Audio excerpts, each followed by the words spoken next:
world like another planet, the islands of New Zealand and New Caledonia. Here, the birds ruled since time immemorial. There were no mammals until humans introduced them. It is no wonder that the birds scaled new heights with unique capabilities.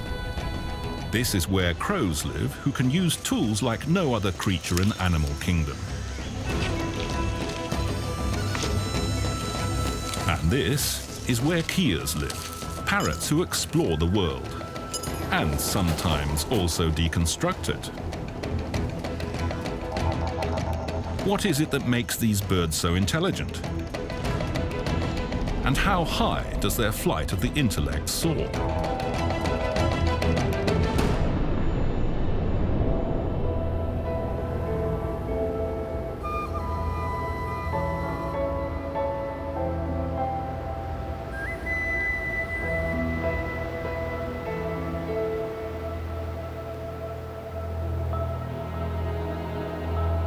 At last, it started snowing in the mountains of New Zealand. This suits the Keas down to the ground. They are the only parrots who actually like snow, ice and cold. But one thing they don't like is being alone. They enjoy company, and like us, they often go visiting friends and relatives. And they call in advance to announce their visit. But there's no rush. The last few meters can be done on foot. That way you can check whether you're welcome and make your own good intentions clear.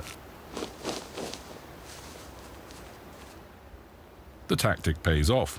The greeting is nice and friendly.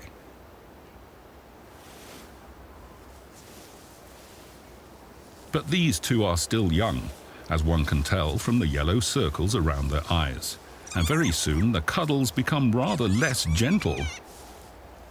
An unambiguous gesture. Enough is enough.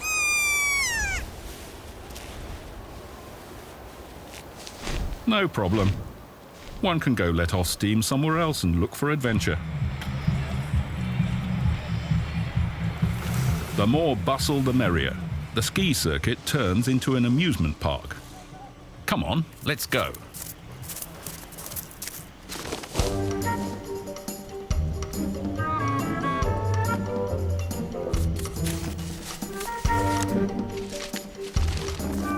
It's always the same game with the bags. As soon as you run to get it, the Kea runs away.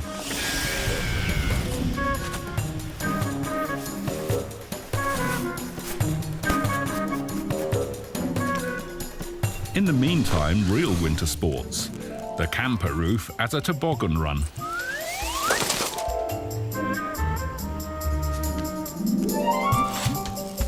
Not bad, but today there's an extra special attraction. What a strange device. Must take a look at that. Amanda Greer built this thing in the snow. She is conducting research into what Keas eat, and so she must know as accurately as possible what they weigh. The whole caboodle is a scale, especially made for Keas, as eye-catching as possible to arouse their curiosity, but also as stable as possible. Well, who'd have thought it? Just under a kilo. We'll return to Amanda's Kea research later. Right now, the birds are conducting their own research. What holds the world together? But more importantly, how can I take it apart? Gangs of young Keas are the scourge of the ski resorts.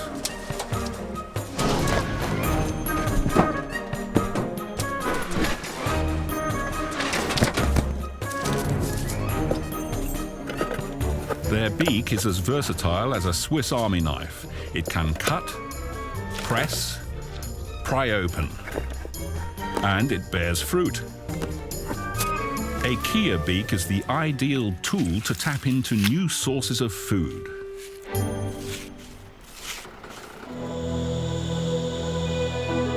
But that's not the only way to do it. 1,000 miles away, in the cloud forests of New Caledonia, lives a unique species of crow. These birds do not rely on their beaks as a tool. Rather, they make tools to get to hidden food.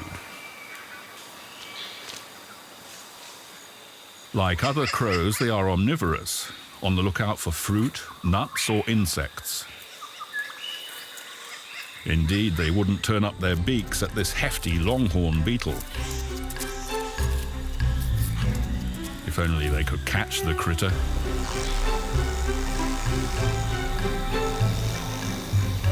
For 2 full years, he has gnawed his way as a larva through the wood, and there are more like him gnawing away in the old half-rotten trunk. Longhorn beetle larvae are rich in fat and protein. Just a couple are enough to satisfy the crow's entire daily nutrition requirement, so that makes the exertion worth the while. Unfortunately, they are mostly hidden deep in the wood, much too deep for the beak of a crow. Very visible, but way out of reach. What we need here is a tool, for example, a strong leaf stalk. But this one is too long, and above all, too bent.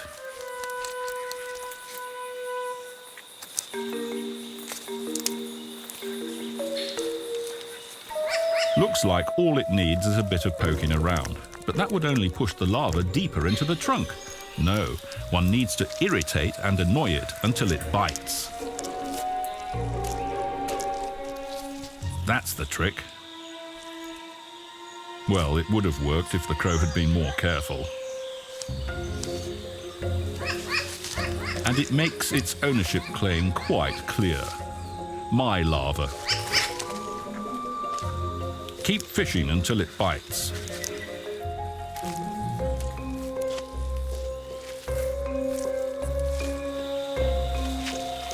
A magnificent catch.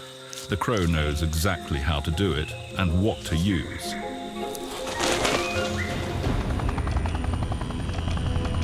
In New Zealand, the same game looks very different.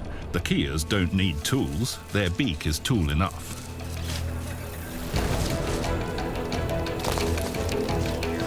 They break everything down into small pieces.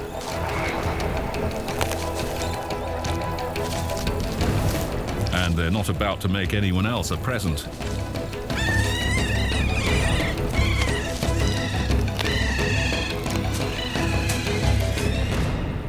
Apart from their lifelong partner. With them, things are shared, almost tenderly. Half for you, half for me. Unless one is just pretending.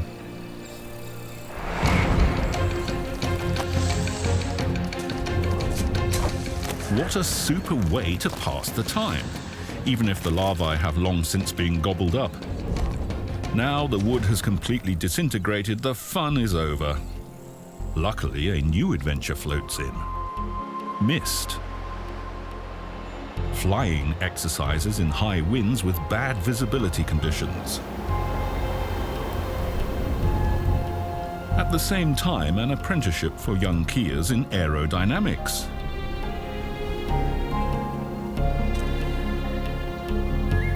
Windsurfing.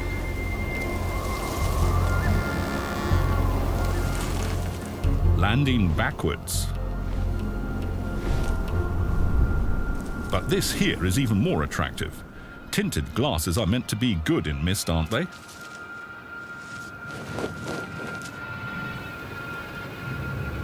And apparently highly desirable. Back to New Caledonia, where new things are afoot.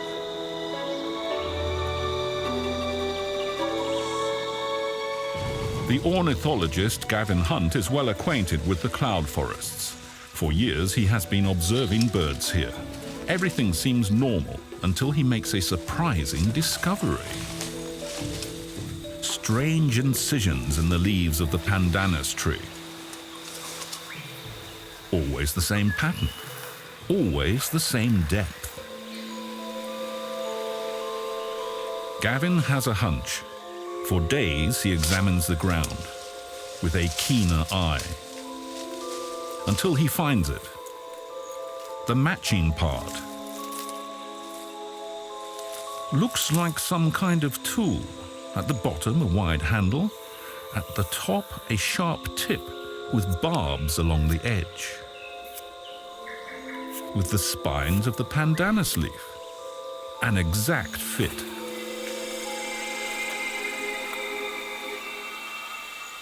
Gavin bets it's the crows. Surely they created this. But how can he prove it?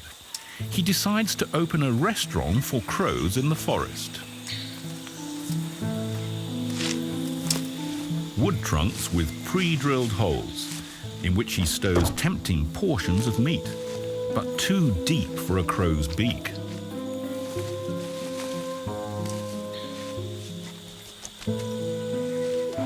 Concealed in the camouflaged tent, he has a bird's-eye view. He hopes the clever crows will use their tools again, in front of his very eyes. But the guests are a long time coming.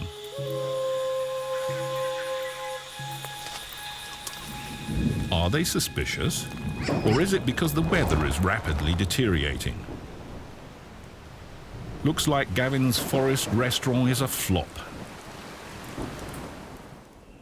The Keas in New Zealand are on another wavelength. They are not at all disinclined to eating out, not even at night. And that causes some confusion in the famous wobbly Keas. Glenn is the boss here, and the boss takes care of the cooking himself. But now it's closing time.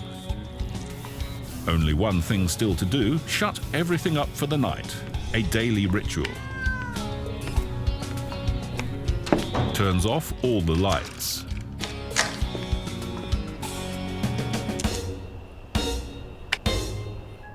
And closes the sliding door to the kitchen.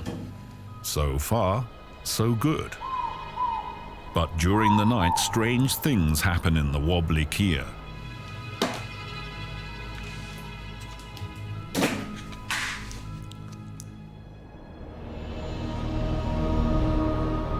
And the next morning, the clues are highly conspicuous. A lid is lying on the kitchen floor, and someone's been at the margarine. Glenn sets up a surveillance camera. He has his suspicions, but 2 locked doors? The camera lies in wait.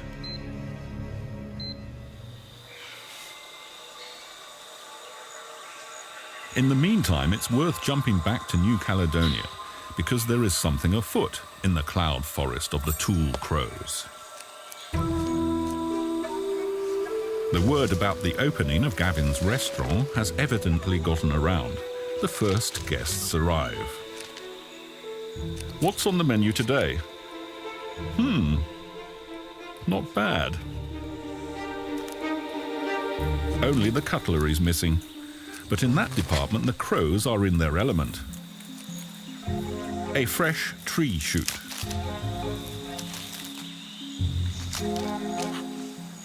Cut off the green bit. That should do the trick. Quick, back to the table.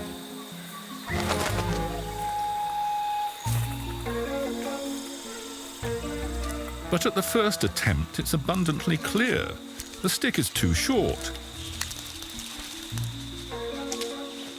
Just an oversight?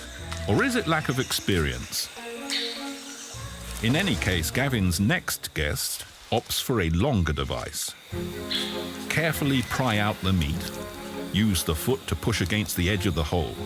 Seems the first bite is tasty. Okay, now for the whole piece.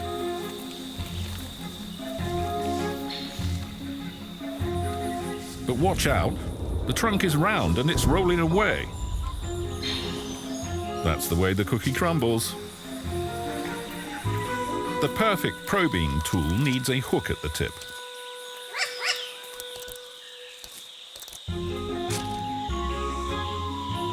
Aha!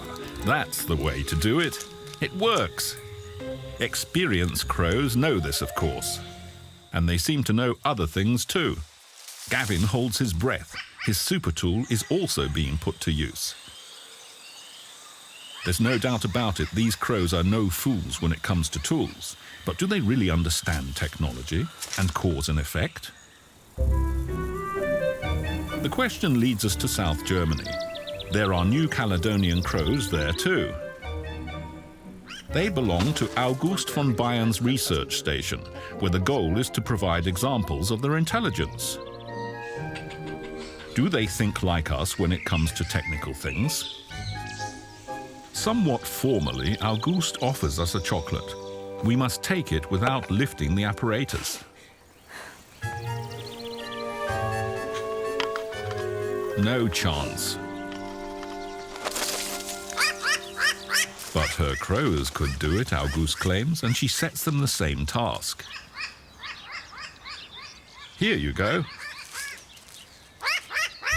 Mighty exciting. Especially because at the bottom of the tube, instead of a chocolate, is an enticing mealworm. But how can one get at it? At the bottom, everything is sealed. How about from the top? The bottom is much too deep.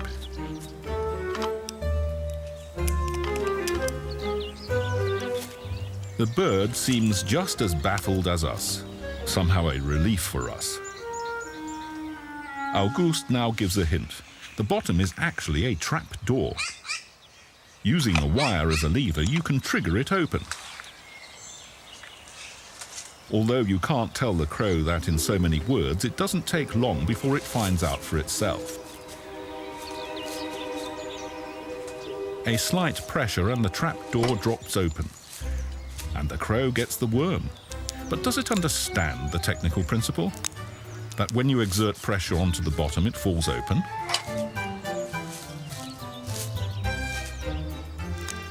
Let's see. August removes the lever. Now everything is as it was before, except that the crow is a bit wiser. The worm is lying ready. The wire is gone, but it seems to have an idea.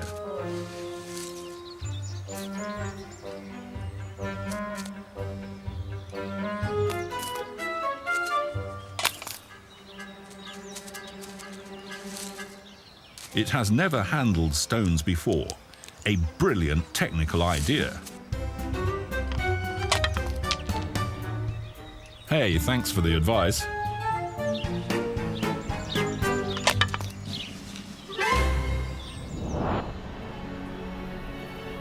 Quickly back to the mountains of New Zealand.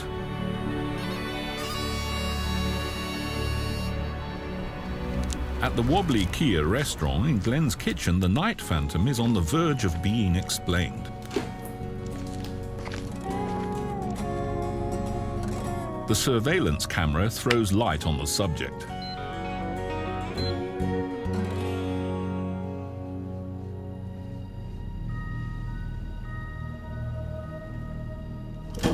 Push it open and squeeze through.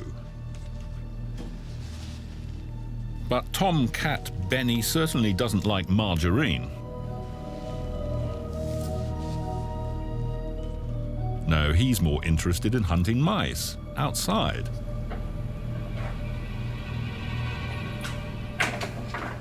And so the cat flap becomes a Keas flap, as if that's what he'd been expecting all along. There's nothing standing in his way. Open the sliding door. And just like a regular customer, he marches directly up to the bar where the margarine box is sitting.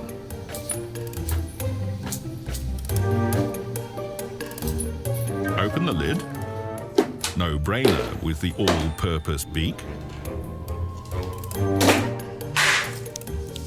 And for Keas, fat is a feast. After the gluttony, he can barely squeeze back through the door.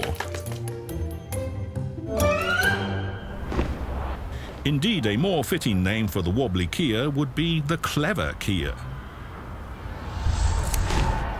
And in nature, the Keas also need this cleverness to get enough to eat. Not easy in these bleak mountains. We have arranged to meet up with Amanda, to accompany her on a research tour. Together with her colleague, Raul Schwing, she wants to document how and what Keas eat in the wilderness far away from restaurants or ski circuits.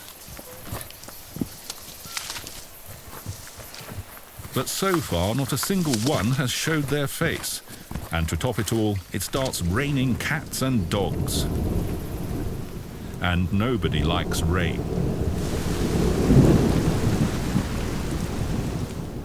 Amanda's objects of research have retreated far off into the distance. Nevertheless, cameraman Brian has discovered 2 Keas on a steep slope.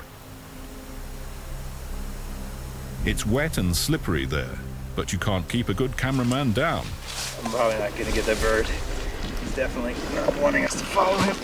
Brian wants to get close-ups of the Keas. And they seek out a place in the front row. And get their action show.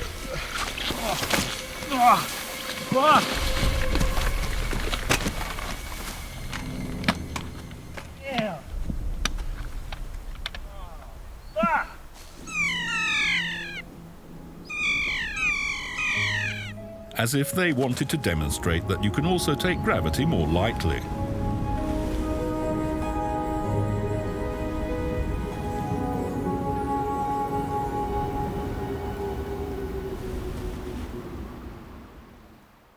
In the evening, all's right with the world again. Camera and cameraman only suffered minor scratches. And because the real Keas have made themselves scarce, Amanda and Raul conjure up their own on the tent wall.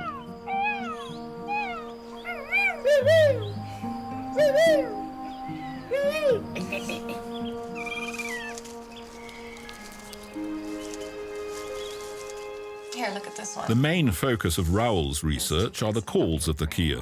Amanda, as we already know, is interested in their diet. I've discovered that they eat a great deal of different types of food, so they're extremely selective in what they take. They don't just eat plants, for example. They eat the pollen of a particular type of plant, and then they might move on and eat the roots of another. They also eat invertebrates, so they have a huge variety of diet. And they want to experience as much of it as possible the next morning. Camouflage is not necessary. Keas like colourful things, garish and eye-catching. Raul does his bit. He plays special Kea calls. Hey, the action's over here. Come on over.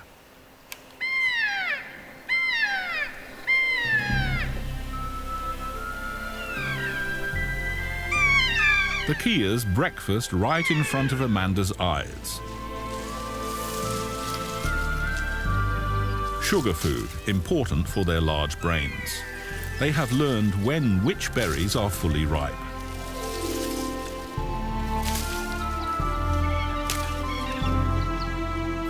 Animal protein is underground, if you've got a nose for it.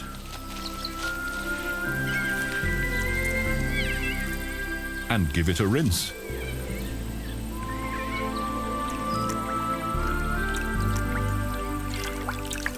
Over 100 vegetarian ingredients enrich the Kea cuisine.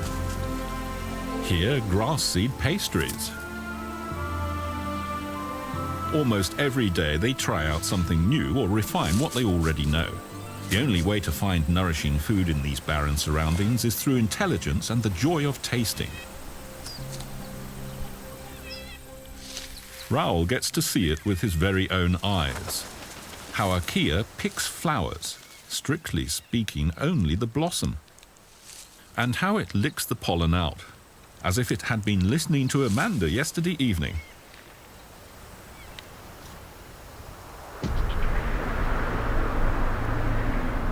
Now Raul gets down to work. strange. What's that man up to? Let's take a closer look.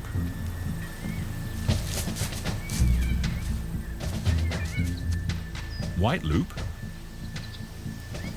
Blue ribbon. One final step.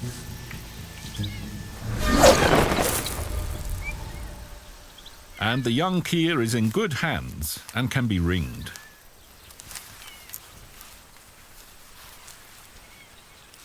He doesn't wriggle or fight, just seems slightly puzzled.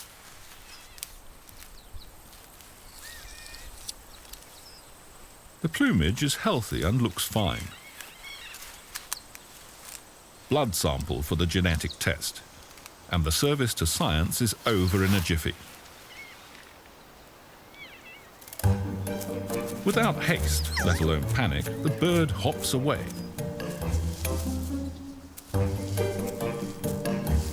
Keas seem to enjoy variety, passing the time wherever they are, fooling around and teasing each other.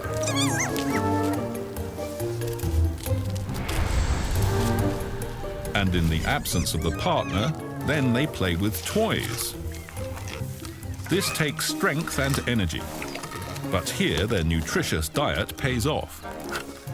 Wonderfully tricky stoppers, and that's how you get them open. Pure coincidence or technical talent? At the University of Vienna, they are asking exactly this question. How much technical understanding does the Keas possess? Jeweler Guidon puts the finishing touches to the large new aviary. It goes without saying that his Keas find it extremely exciting. They lend a hand where they can. And they hold on firmly to their rights. Very firmly. Mal los. Jupp, danke.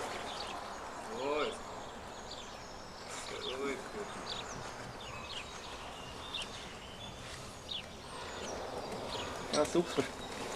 Schnabel, 2 Füße, dann kann ich einfach nicht mit. They have running water and a swimming pool, where they can do the backstroke.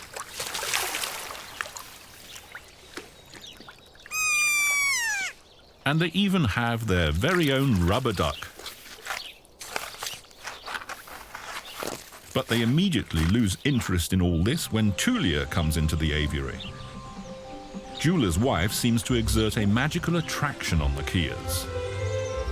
Kermit is bewitched by the scent of her skin.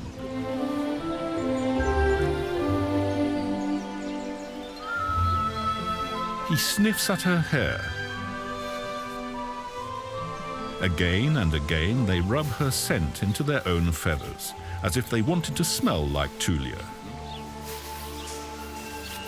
But let's not get too carried away. This is a research station after all. And today bowling will be investigated. 8 crooked lanes, and a peanut as the goal. It is out of reach underneath the pane of glass.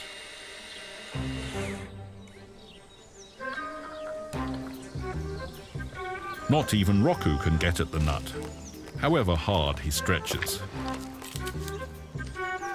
Only the bowling balls are missing. Somewhat slapdash at first, but then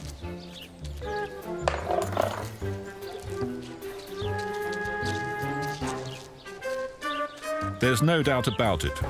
Roku aims, throws, and hits the target. But now it gets more difficult. Jeweler builds a pit trap.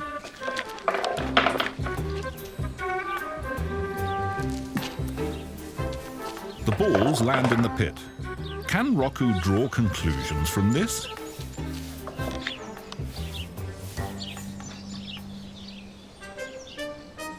Which of the 2 nuts will he target?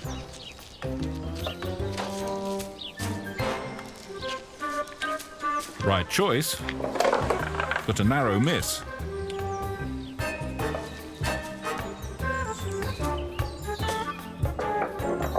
He has passed the test without any practice or training. Keas understand more about technology than was long considered possible. And yet, despite their intelligence, the species is endangered in New Zealand. There may still be a couple of thousand of them, no one knows exactly. They change their territory too often, and their breeding caves become inaccessible. Kory Mosen is a ranger, and constantly on the move through the wilderness.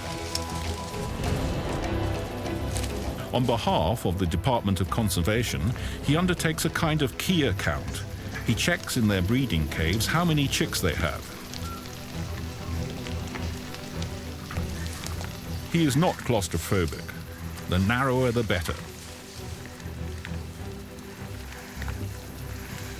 Caves like this were once completely safe for Keas. There were no predators on the ground. Today is different, as Kory is about to find out. Now he holds back. He has heard something.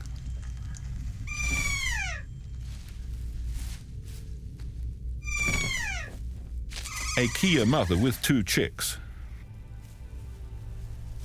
They are 10 days old, feeding from beak to beak.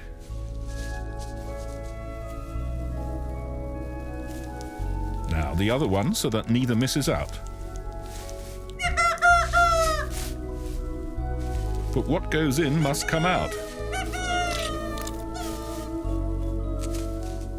They are raised for 3 months, completely cut off from the outside world.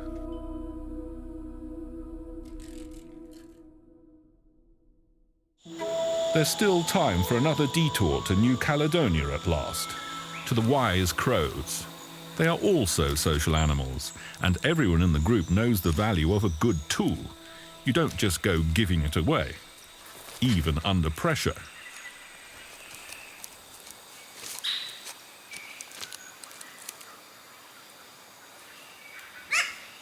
If you want to fish, it's best to make your own rod, even if it takes a bit of effort.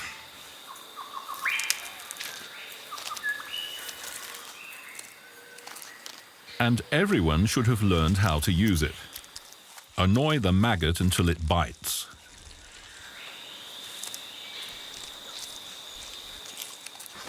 But to reach Gavin's fodder rations, barbs are required.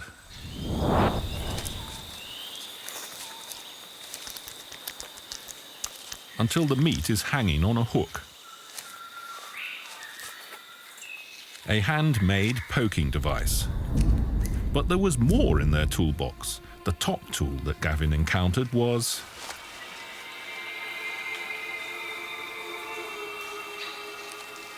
Will he finally see what it can be used for and how it is made?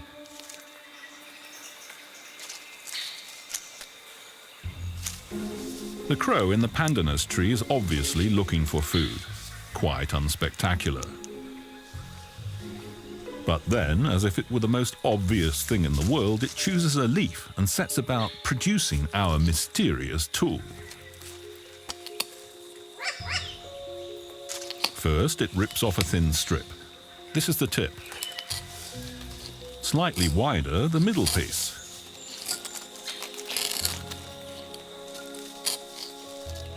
And now the wide, comfortable handle. Perfect.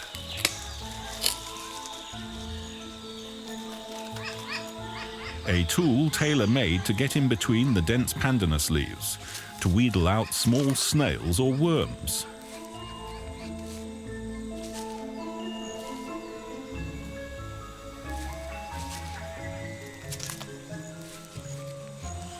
Gavin can hardly believe his eyes. It's as if the crow wanted to put on a special show for him, confident and well thought out. But does it really understand how a tool works? The crows in Bavarian exile deliver a convincing answer.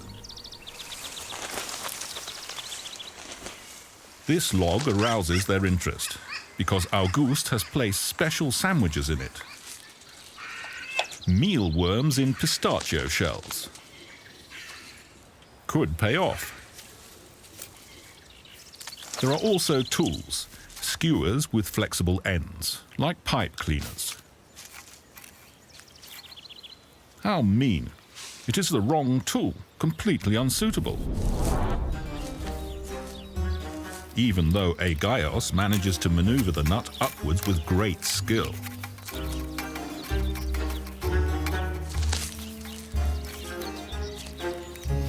There's no way it will make it past this corner.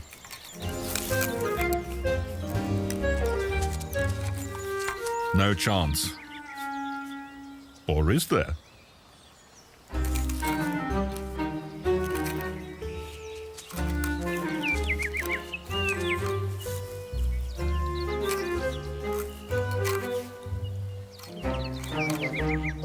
It might work like this.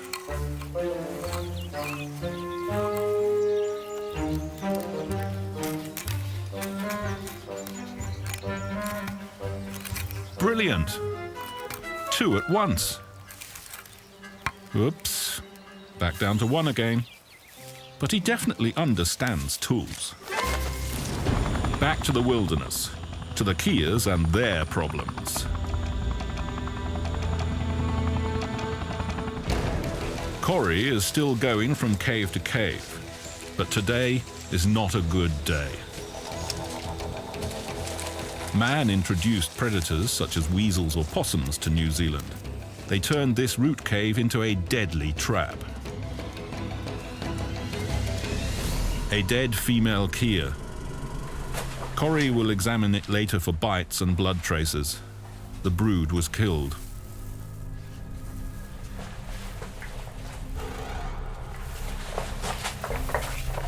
No one knows what drama played out here. Or do they? A security camera was mounted on the cave wall. One can't make much out. Shadowy outlines of the chicks. Then from below a predator, a stoat. Panic in the dark cave. The predator bites into the throats of the chicks.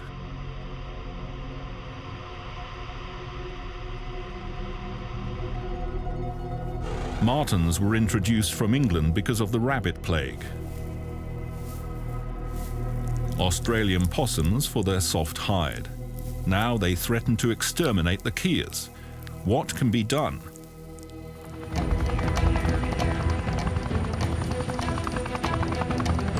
Martin Jennett works for the government, for the Department of Conservation. He is part of a kind of Kea rescue squad. He gets dropped off in the middle of the wilderness. Now he's alone with himself and his mission. His goal is to help the Keas and deplete their enemies. With the help of egg cartons and the marten traps which he sets all around. These traps work like a mousetrap, a narrow entrance for the predators. And inside a tempting chicken egg. But getting to it is fatal. The animal must cross a metal plate. And that releases the cocked clamp.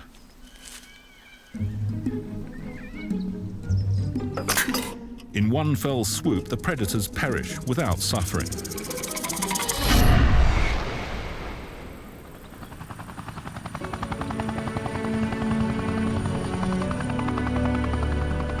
Martin checks and replaces the bait eggs. He has been doing the job for a long time, and initially it was the Keas themselves which thwarted his success. Out of pure pleasure in experimentation, they managed time and again to disarm the traps. Even though the traps weigh more than 9 kilos.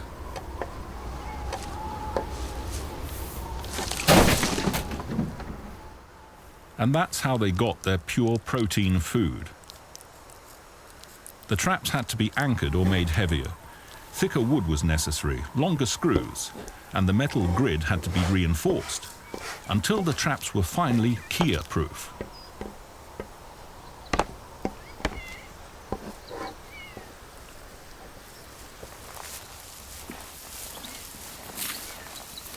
But now Martin can't believe his eyes. This trap is untouched, or so it seems.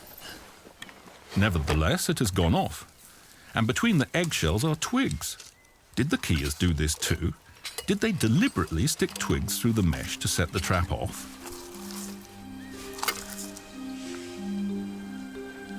Hardly likely.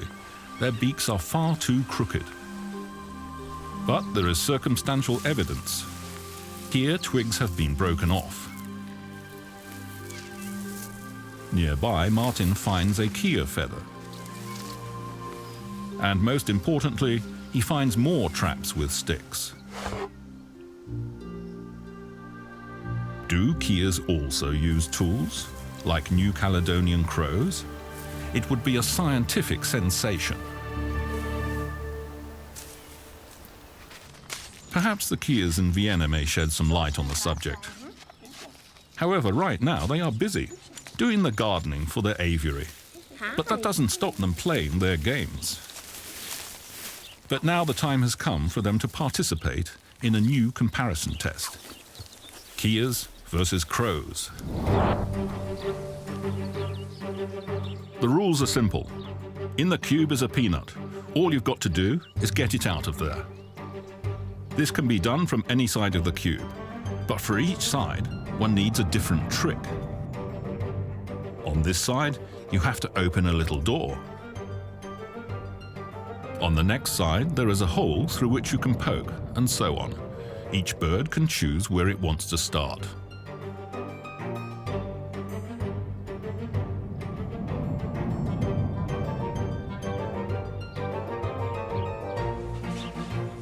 This side seems the easiest, because the nut is simply attached to a string which one can grab from the outside and pull the nut out. It's time to start. Alice Auerspeg will carry out the test.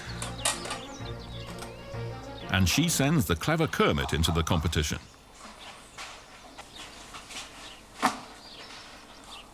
As expected, he chooses the string first and pulls.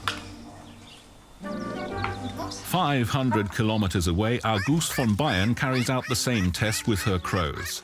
A kind of long-distance duel. The only difference, instead of a nut, there's a mealworm.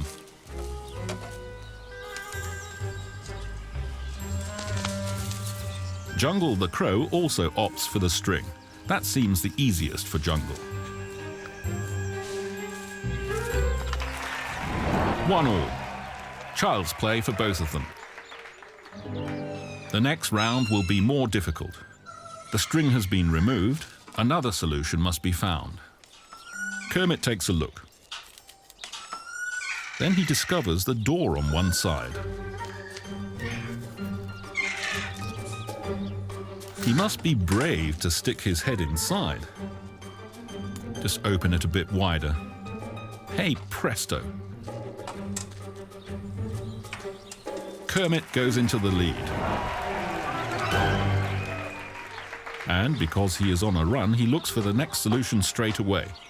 Knock the peanut down with the ball. Wouldn't that be fantastic? Unfortunately, it is the wrong hole. And out of sheer frustration, he starts to push the whole apparatus and gives it a really good shaking. This obviously breaks the rules, although it did actually achieve the goal.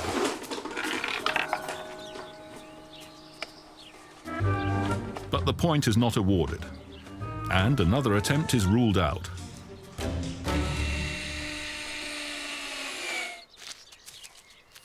Straight back to Jungle the Crow, because he has also discovered the hole in the sidewall.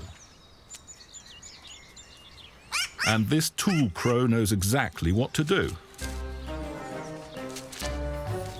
A stick will do the trick. Both have twice found the right solution, all square. But now Kermit locates the correct inlet for the ball. The spout leads to the nut. Just have to shove the darn thing in. A nudge with his tongue. And he goes back into the lead, 3-2. Kermit senses victory. He only needs to manage to do what the crow found so easy, push the stick through the hole. His beak may be bent, but his footwork is dazzling. The first evidence that Keas can also systematically handle sticks. Pity that this hole is blocked. Only the string works here. Try as you might, nothing else will crack it.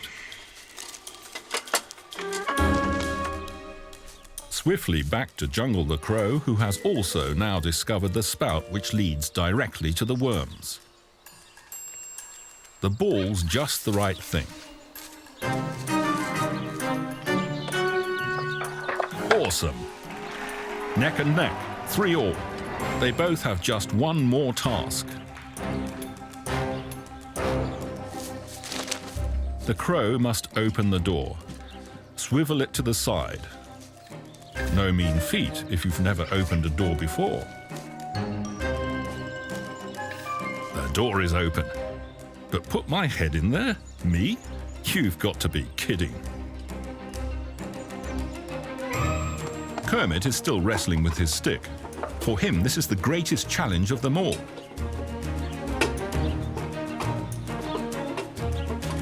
It's the right opening. But now the stick is jammed. Drat. Alice feels for him. Kermit's bad luck gives Jungle the chance to prevail.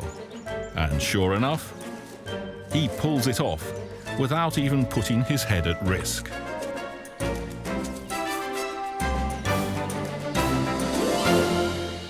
But right at that moment, Kermit also finally succeeds. Neither of them gave an inch. Einsteins of the bird population.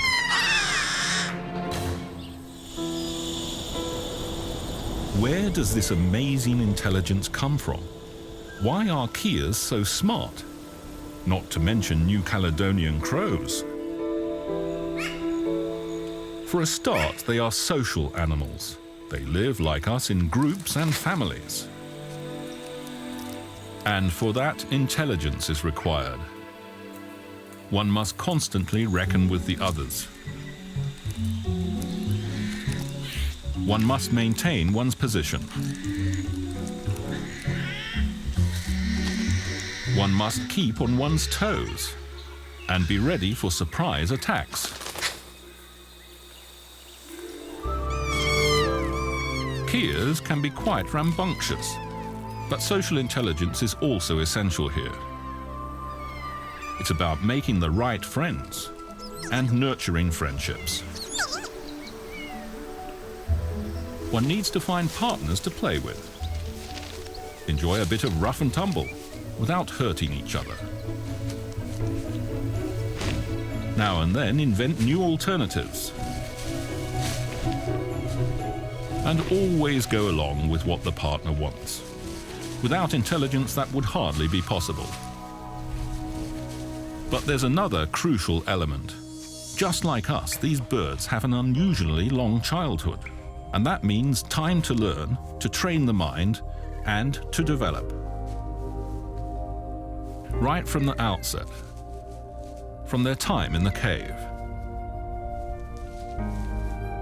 Games with sticks. It's no different for the young crows in the cloud forest. They learn and practice for an unusually long time, almost 2 years, to do things like the old crow does. First, watch how Mother does it. She willingly leaves them the poking stick. A probing look. The next generation seems interested and eager to learn. Only their stamina leaves something to be desired. Hardly has the mother flown away than the stick is discarded.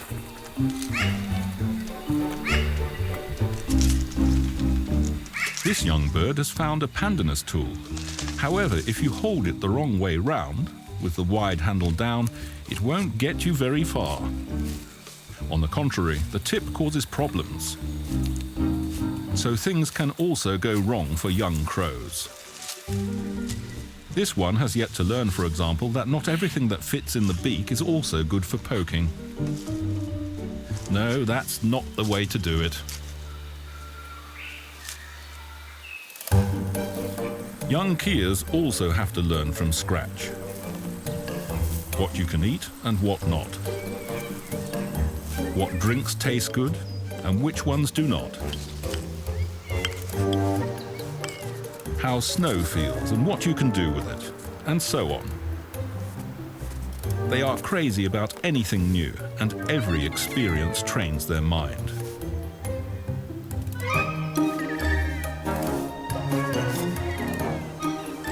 They even test our mini camera. They make me laugh all the time, but mostly I'm just fascinated by watching them. They're always doing something different. They're always exploring and trying to see what happens if they do this, and in some way that's inspiring. They're like little scientists when they're exploring and doing all their different experiments, if you like.